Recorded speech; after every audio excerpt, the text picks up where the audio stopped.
back and forth, but I've watched certain portions of the show. When you say certain portions, Like I've watched, components performances. of some performances. Like the entire show. I haven't watched everything, but I've watched, a certain amount of the show. So, yeah. Oh, okay. Okay. What was your favorite performance that night? Not your best, but your favorite. Okay, which one did you enjoy most? For as long as there's going to be misinterpretation given to whatever I said, I'll always play the fifth, even though we don't have the American Constitution. No, I think for me, all the artists did well.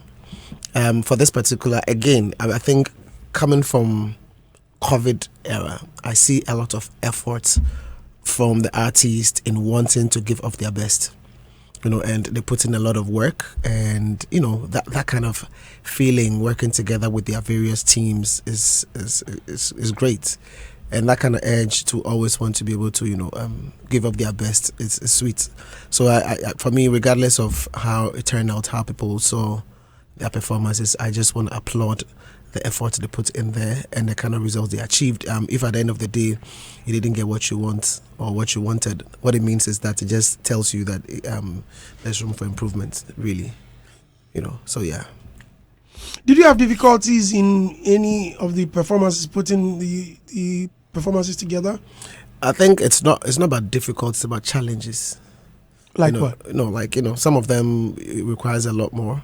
So, for example, if you have a concept, you see the concepts were developed ahead of time, and then eventually had to superimpose the concept on the stage and make sure that it made sense with respect to the stage, the screens, and every element in there. And then obviously the camera angles and how to bring all of the elements alive. So once you enter space or interface with the stage in terms of actual stage, there's a possibility for you to amend the style, and that simply meant that some adjustments had to be done for certain acts. And then obviously what you also present to us, or what we discuss together in terms of how your performance is going to be, if we watch on stage and it's been executed and there's a need for some adjustments, we'll also give you that feedback, so we work on it together. So essentially those were the things we did. Others also wanted to utilize elements of the lights, so basically you try to understand exactly what is happening and then how you can incorporate all the elements to give off a good show. So those were the things. So I think that in terms of when I say challenges, that's what it means. So it's not like it was difficult, it was a matter of a challenge, and then you had to work around the challenge into fruition. DJ Mensah says, shaking my head, we need Robert for an hour, not 10 minutes. Hey, people get questions. Guys, ask all the questions. Bring all the questions. Robert Clark, PRO for Chatterhouse, he's here, and Robert is going to answer all of them. First of all, let's look at Amare. What really happened? Amare, I would summarize it as unaligned expectations. So unaligned expectations. So indeed there was a request that was not met initially, but eventually it was met. But then again, beyond that, there were other things that came up, and while working on it, the artists decided to pull out. But so let me just say that it was unmet or unaligned expectations. I don't want to go too deep into it, but that's what the situation is. Because she came writing ting on X about flying people. Well, I saw some people with her putting things together, and she submitted her rider, yet the organizers couldn't meet it. Was that the case? That was at the beginning, but then before the final day itself, or before the main event, those things were sorted out. But that's what I'm saying, that in terms of they were sorted out, why would she? As I'm saying, that in terms of to summarize a tough situation, I'll just say that it was expectations that were unmet, and so for that part unaligned. So let me put it that way. And so because of that, that's what perfectly describes the situation as is, you know. Any wahala with respect to that would be between us and them in terms of conversations about ensuring that. But have you ironed it out? These are things that we are on, so that should be fine. Now, there is another. I know a lot of people are pouring them, and they're coming at me, giddy, about Kim Promise's performance. What was it? He said, rumor has it that he was sabotaged because. Okay, this I don't want to talk about. What really happened with Kim Promise? So I'm still gathering information, and that's one of the key things I keep saying, that for me to be able to appreciate what really happened in all the facets, it's about watching, listening, and then getting feedback from all the various stakeholders. Because obviously in organizing events of this nature, you bring in experts from different fields who are expected to bring their expertise to the fore to ensure that we are able to achieve what we're supposed to achieve. So when anything goes wrong, you want to be able to delve into it and find out exactly what happened. And in finding out what happened, you can't just listen to people. You also have to do a little bit of research on your side to understand clearly what happened. So yeah. For me, it's about the fact that I hear, or that's what I've heard, that the sound was the issue. So it goes back to the sound technician that we had on ground, and we need to be able to clearly have that kind of meeting to be able to iron out stuff. So what it is we've engaged, I'm still engaging a few artists to understand exactly how everything went for them before, because we are yet to have that deep conversation with the sound team. But then, before we get to that particular point, every stakeholder must give us information so that it's easier for us to be able to address whatever issue there is. So, yeah, and that was actually one of the reasons why I was also off air a bit, because I didn't have all the information. So I didn't want a situation people were asking questions and every information. But have they petitioned or have they accused the organizers of anything? Has any artist accused any? Funny, they've accused the person in charge of the music, as in the sound. Yeah. Okay. Yeah. What are they saying? That the sound wasn't the best. To you, were you okay with it? Okay, so again, where we were backstage. Okay, so you couldn't really hear. Exactly, so some of the things you wouldn't, and when we did the rehearsal, it was fine. So right. Some of these things you literally have to listen to the opinions of people who are actually in the plays and to understand exactly what they are saying. And once it's corroborated by a number of people, that becomes what you eventually go with. So yeah. So it's not necessarily what I think or what I say, but what the audience, our customers, our cherished viewers, and everybody who patronize the program is saying. And once they have said that, and they've said it from multiple platforms, then that becomes really a reality on ground, and that has to be dealt with.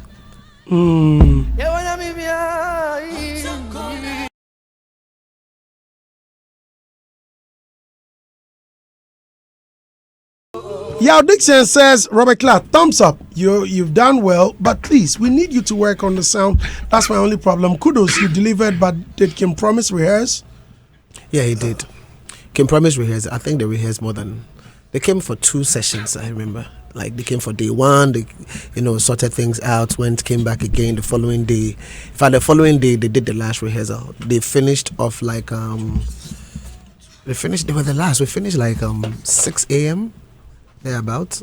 Wow. Yeah, we're there.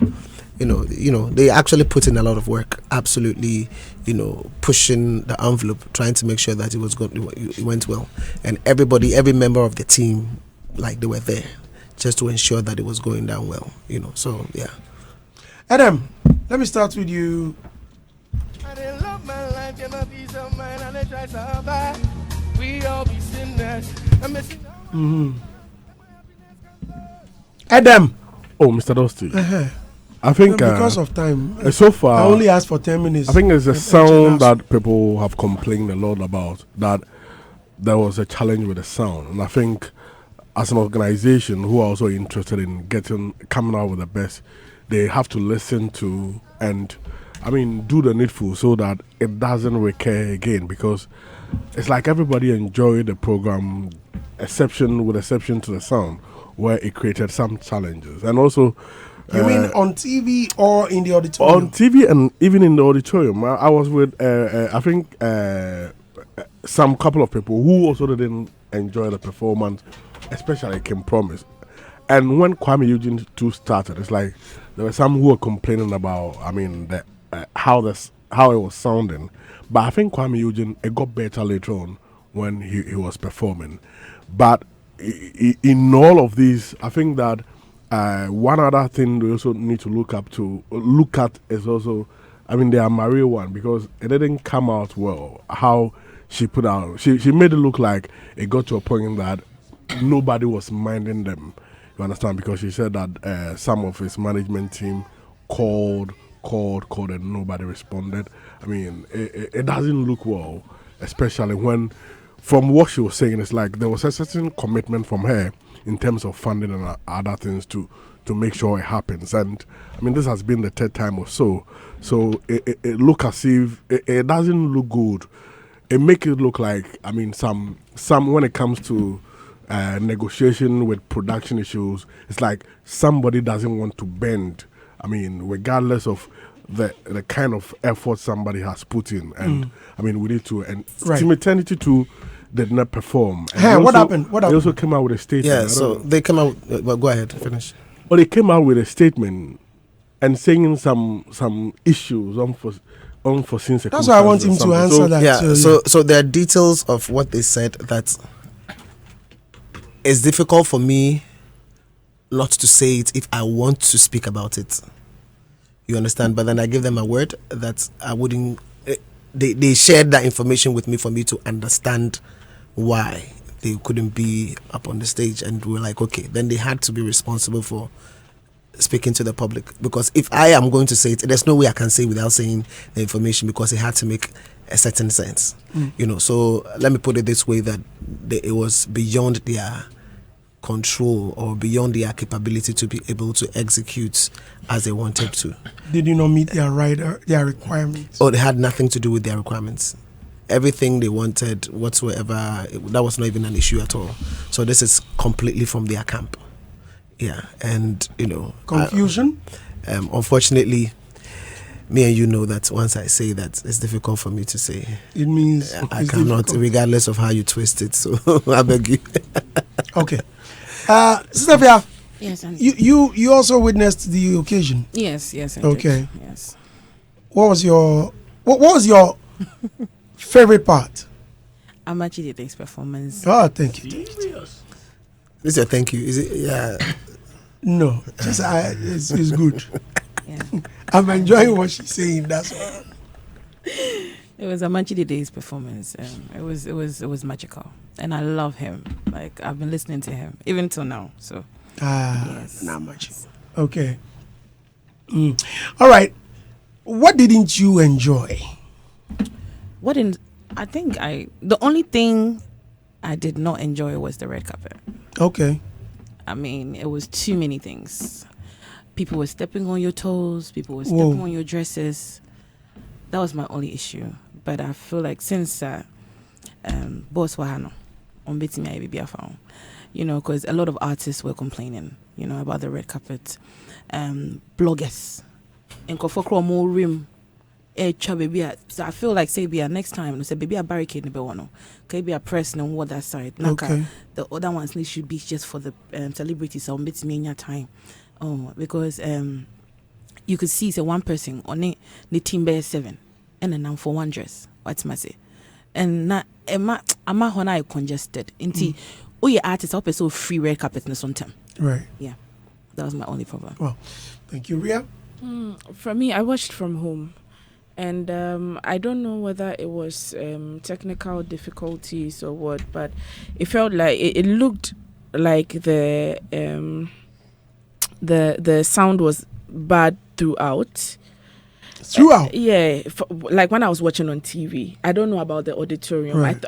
It was a point that there was a delay in transmission. Like what you were seeing, the performance and the sound wasn't in sync.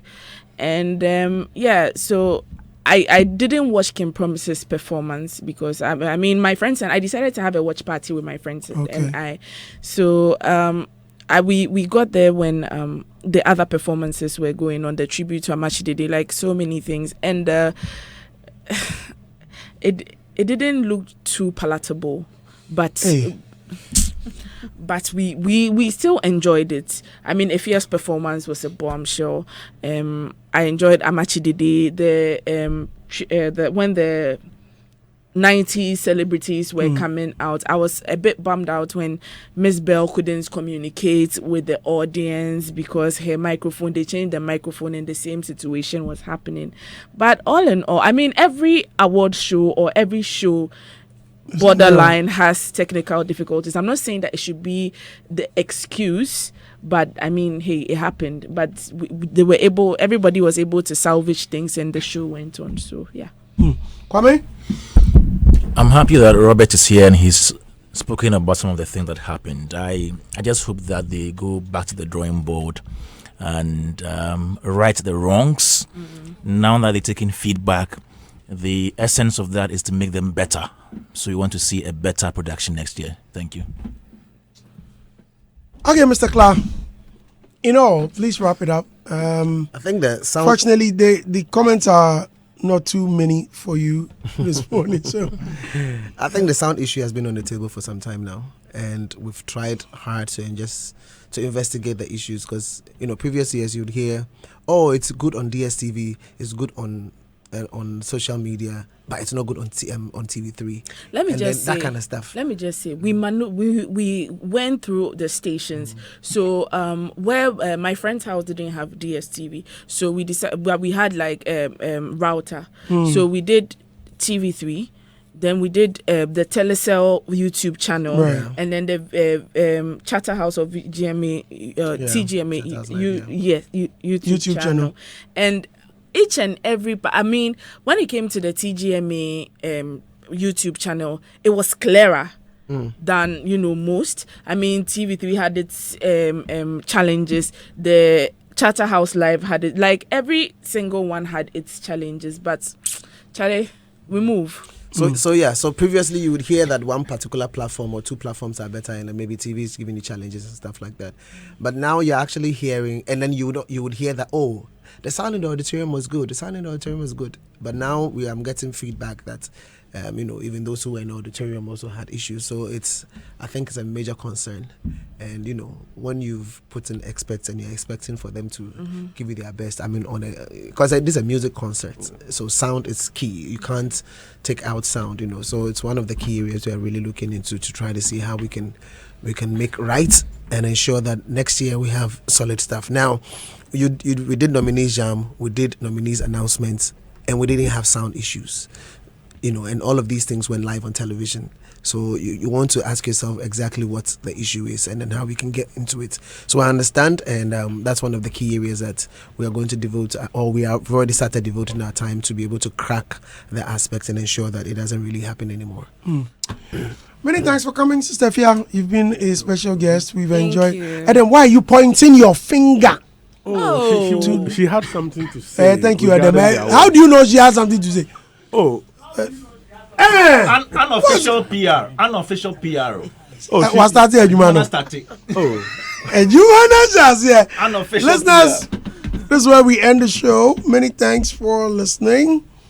Thanks, Ria. Thanks, Adam.